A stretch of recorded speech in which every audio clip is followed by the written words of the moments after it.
good evening, good afternoon, wherever you may be, whatever you may be doing. Hello, and welcome back to Stories from the Soul. Today, we're talking about something we all try to avoid: boredom. That slow, empty space that sits between the noise. That space that has spawned a multi-billion-dollar industry, social media. We are quietly perfecting the art of escaping from it.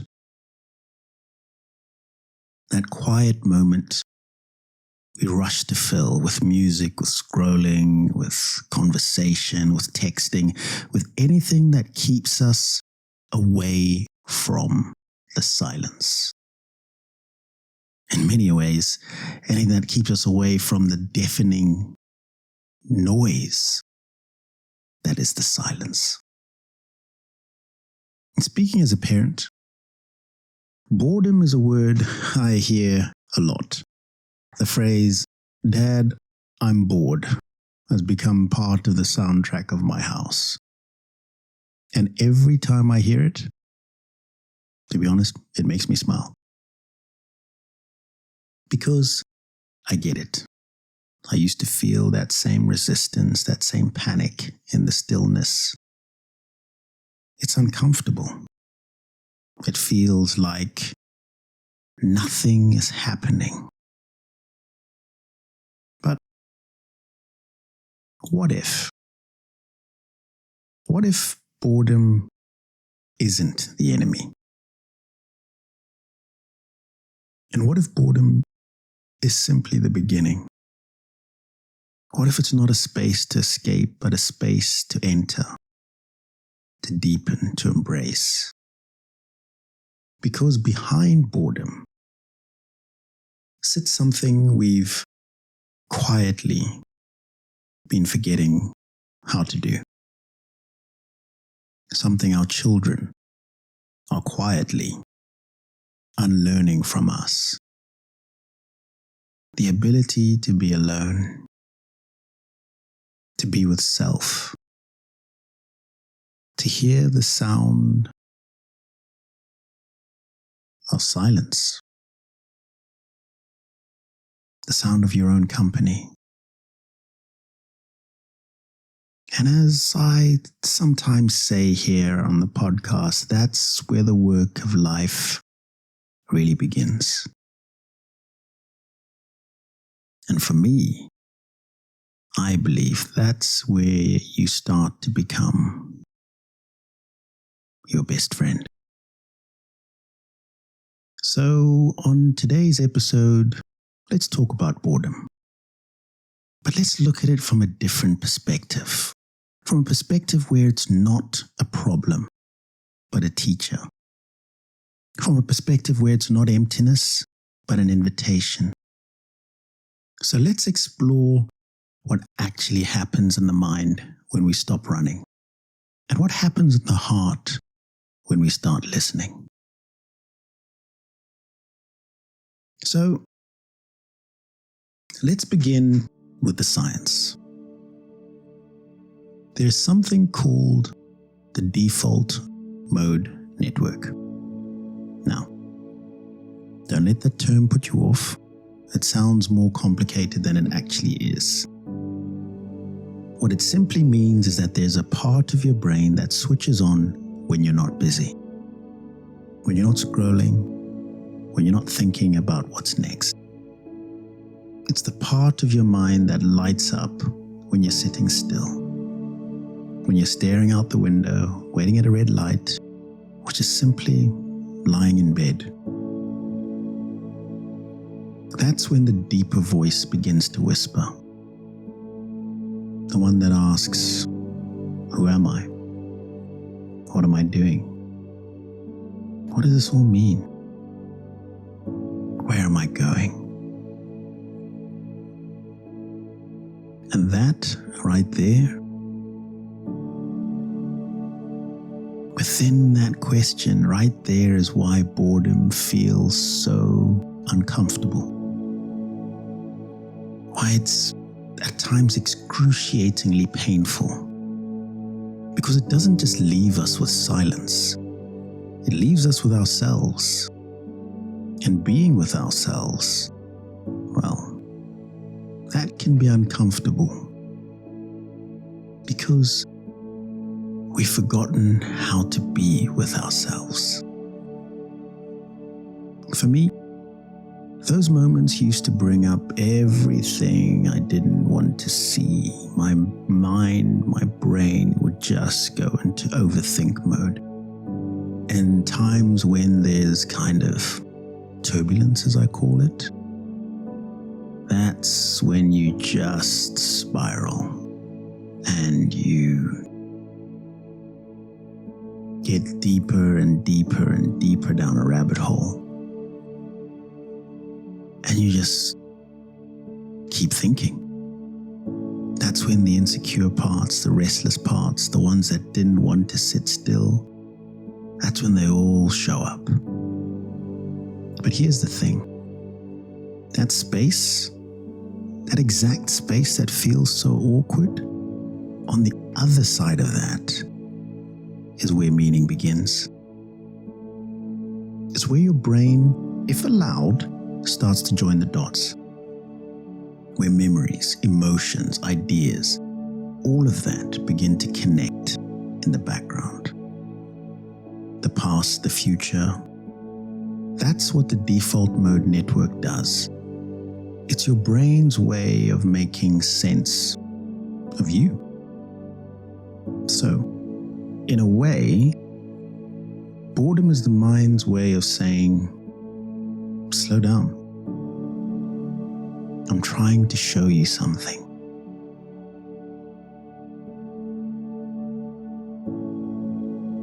So there was a study that, in looking into this, I really found fascinating. And it's one which typically is referred to when looking at the default mode network. It's by Harvard psychologist Dan Gilbert. And it's simple. They asked a group of people to sit in a room for 15 minutes. With no music, nobody to talk to, nothing to distract them. Just them and their thoughts. Except for one thing. In front of the chair that they sat in on the wall was a button. And if they pressed that button, they were told they would receive an electric shock. Now, I'm pretty sure you think that nobody would press that button. And obviously, of course they did. Most people pressed that button. Most people preferred the jolt, the distraction, the stimulation, the noise, the feeling that came as a result of pressing that button over sitting in silence with their own thoughts. That's how deeply uncomfortable stillness can be. That's how afraid we are of silence, of meeting ourselves. And I get it, because I felt that too. I felt that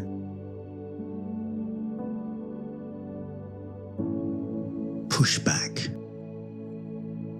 That pushback from, and that fear of what is going to come from all of my thoughts in this moment. So instead, we text, we check, we scroll, we listen, we watch, just to fill the space. But this is the thing, and this is the thing that I stumbled across and have been piecing together my own little kind of patchwork of a tool. And that thing is, every time we run from boredom, we're training our minds to believe that silence is dangerous, it's scary, that stillness means something is wrong. And yet, inside that silence, and yet on the other side of that silence, once you get through that silence, something remarkable happens. Neuroscientists talk about two kinds of awareness. One that looks outward, extroception, where we're tuned into everything outside of us. Screens, people, noise, movement, partners, bangs, sound. And another that turns inward, introception, where we begin to notice what's happening within. Our breath, our heartbeat, our sensations, our emotions. When you slow down, when you put the phone down, you put the tablet down, your brain shifts gear from outer noise to inner knowing. And that shift is what meditation does. And it's the same shift that happens during boredom. It's why the quiet can feel so uncomfortable at first. Because you're not escaping yourself anymore. You're transitioning, you're beginning to sense yourself again. And here is where the science becomes beautiful. The part of your brain that lights up in these moments, the default mode network, it's not the enemy. It's the space where your mind connects the pieces of your life. It's where memories meet emotions, where experiences begin to make sense, where meaning is formed. It's that shower moment. So when we constantly drown out boredom, we're not just avoiding quiet, we're interrupting our brain's natural way of healing and integrating who we are. And over time, we lose touch with that inner network, the one designed to help us reflect, to create, and to find coherence in our story. And when that part goes dim, we feel it. You can call it anxiety, restlessness, insecurity, emptiness. But what it really is the absence of self-connection. So try this. The next time you feel that hum of discomfort, that urge to pick up your phone, or in my case, the tablet, pause. That hum is not a problem to fix. It's the sound of your inner world calling you home. It's your mind saying, stay here, stay with me, stay put, trust me.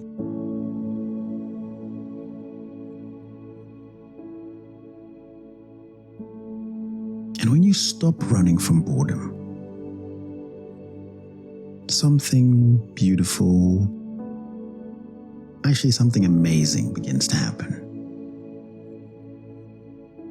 You start to meet yourself. And at first it's strange, it's awkward, it's like sitting across from someone you haven't seen in years, but who used to be your closest and best of friends. There's a hesitation, there's that quiet, uneasy pause before you remember you know this person and they know you. And the conversation flows again, as if you had never been apart. And that's the work. And in the next episode, I'll talk about how to activate that, how to grow that, how to connect that. And that work, that's what it means to become your best friend.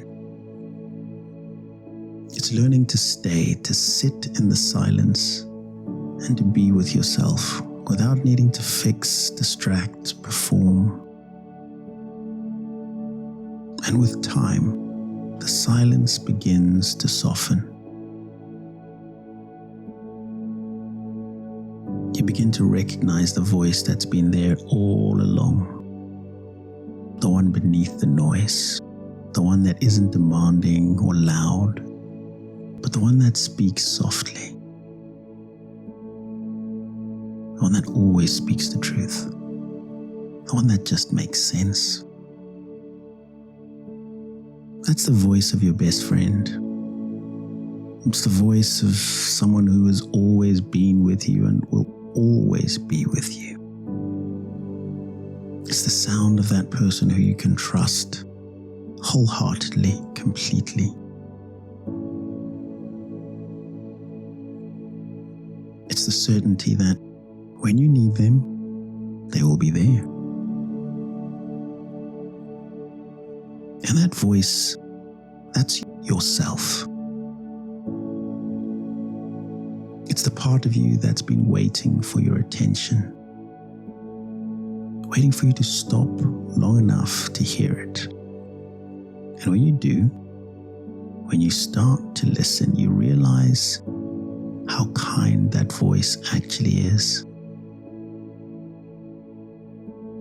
how patient it is, how forgiving.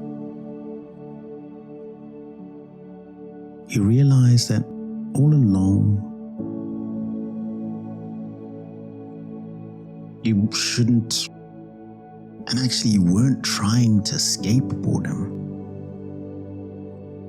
What you were doing was actually escaping yourself. And all you actually ever needed was to turn toward that part of you and say, I'm here. And when you start to like your own company again, everything changes. When you reach internal and no longer require external, you stop reaching outward for validation. You stop needing every moment to be filled. You stop needing somebody else's advice. You stop having to have guidance from anybody. You stop needing and searching for fulfillment outside of you. And you start to find peace.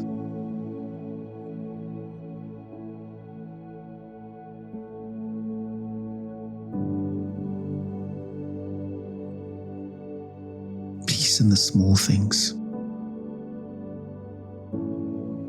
The light in the morning.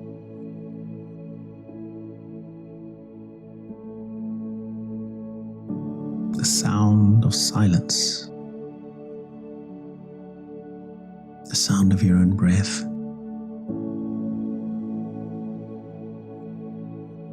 The stillness between thoughts. That's the journey back to friendship with self. It's the longest relationship you'll ever have. And the most important one you'll ever nurture. And the more time you spend there, the less lonely life feels. Because you realize you were never alone in the first place. And neither will you ever be. You were simply waiting to come home.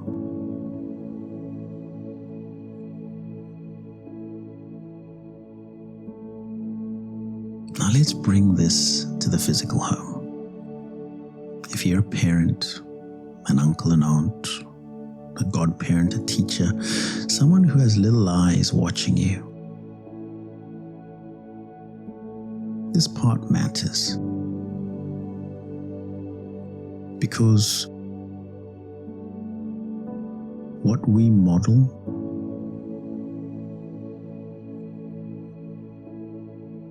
they mirror as a role.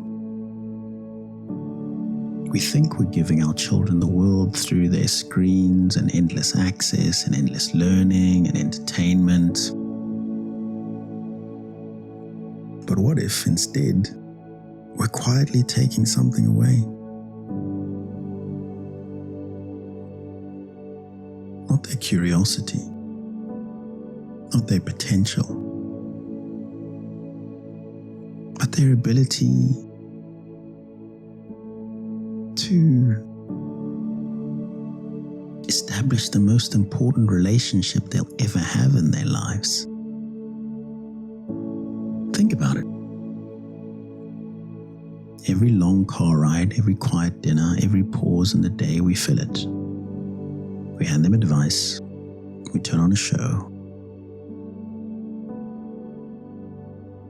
and without meaning to,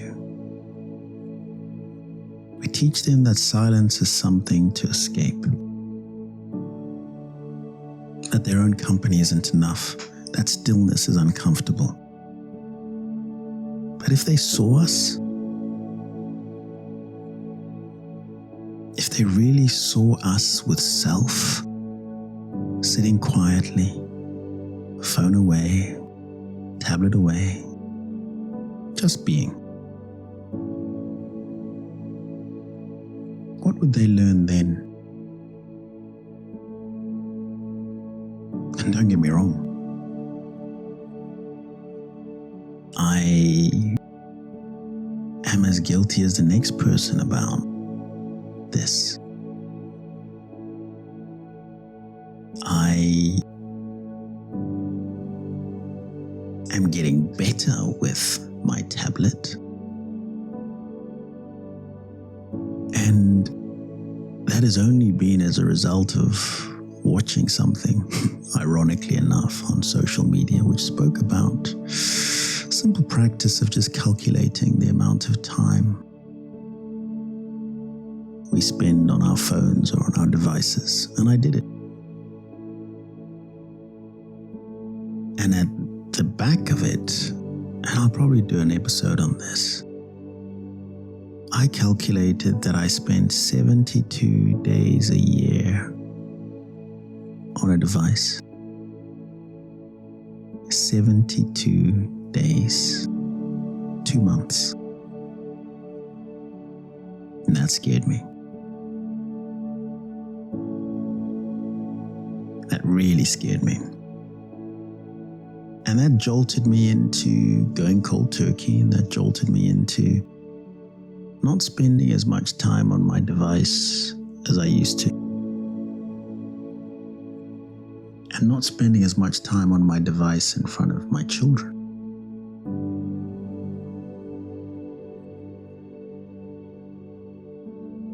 And so, sitting quietly, engaging,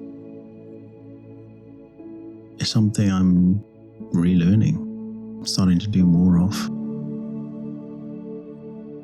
And in doing so, I hope that they learn that presence is strength, that stillness isn't scary, that peace isn't found out there, it's found in here. And for me, perhaps that's their real inheritance, their actual legacy. It's a legacy which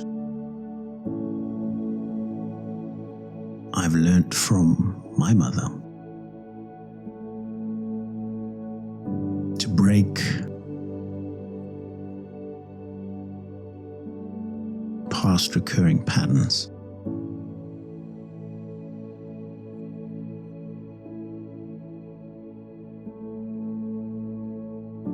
The legacy that I learned from her and the inheritance I took from her wasn't money, wasn't degrees, wasn't success, wasn't titles, but twofold: authenticity and self.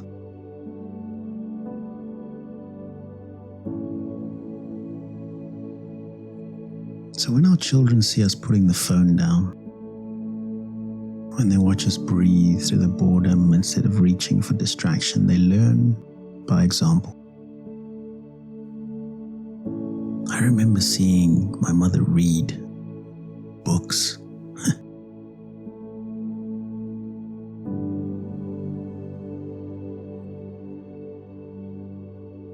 And they learn that life doesn't have to be filled to be full. That attention is love. That being here, really here, being present here in the now,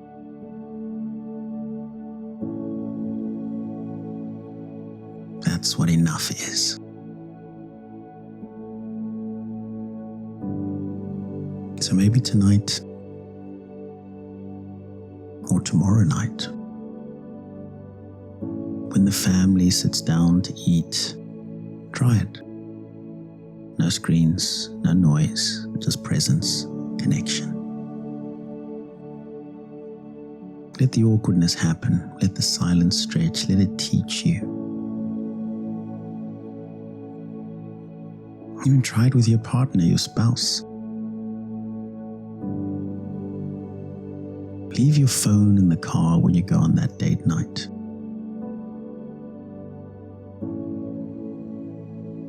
And have the confidence to let the silence stretch. Because that silence, that stillness, it isn't empty, it's full. Full of connection, full of meaning, full of us, full of trust.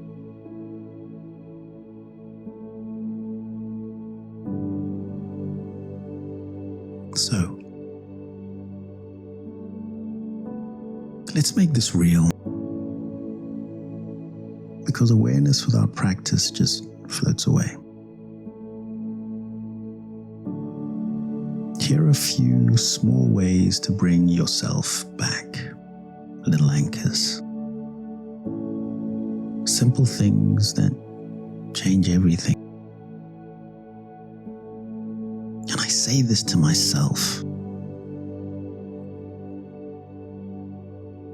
When I next go for that walk or that run,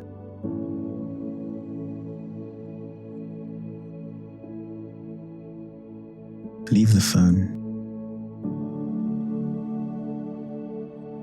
Don't listen to a podcast, don't listen to music.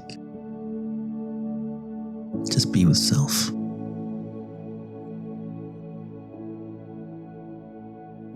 Let the rhythm of your steps be enough. Let the air move through you. Let the quiet stretch. Next time when you sit down for a meal, put the devices away.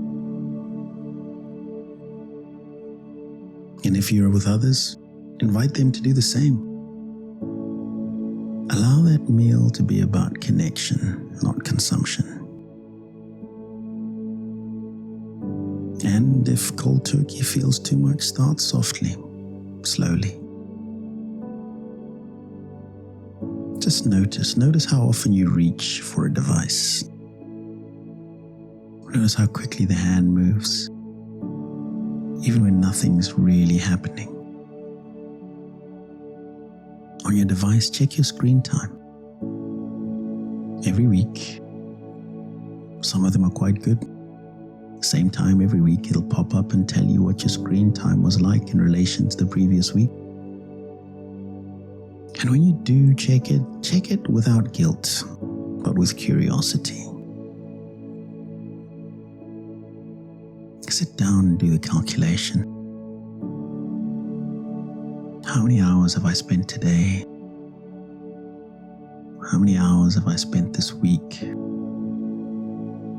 How many days have I lost this month? How many weeks have I lost this year?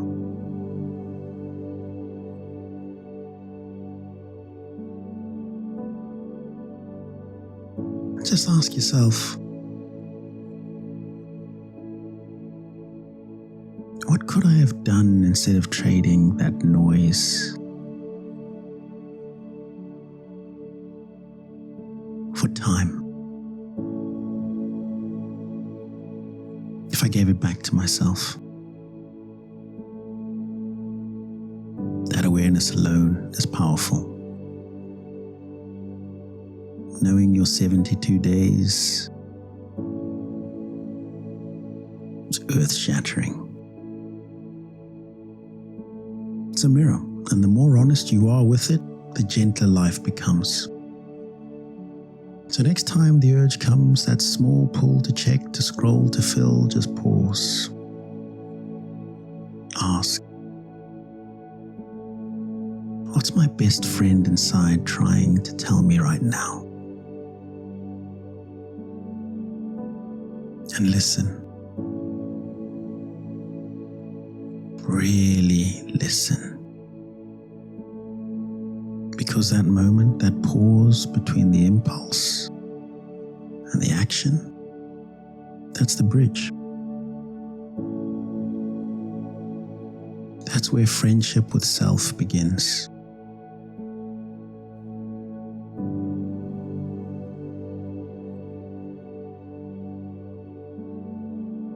We've started a screen-free Sunday.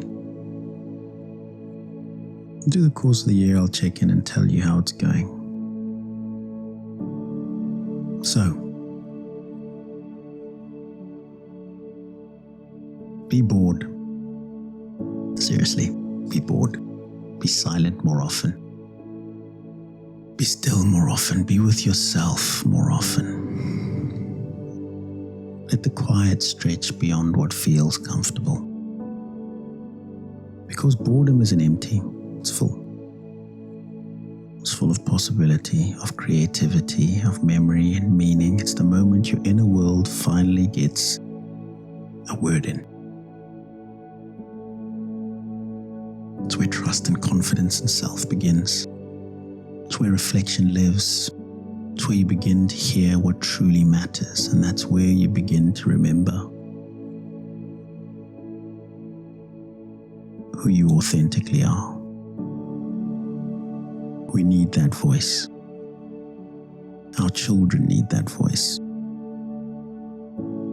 The world needs that voice. So the next time you feel that twitch, that instinct to reach for your device, to fill the space, to escape, reach for self instead. Reach for presence. Reach for now. Because the more you practice this, the more you'll realize something simple and something true. You were never really bored. You were just waiting to come home.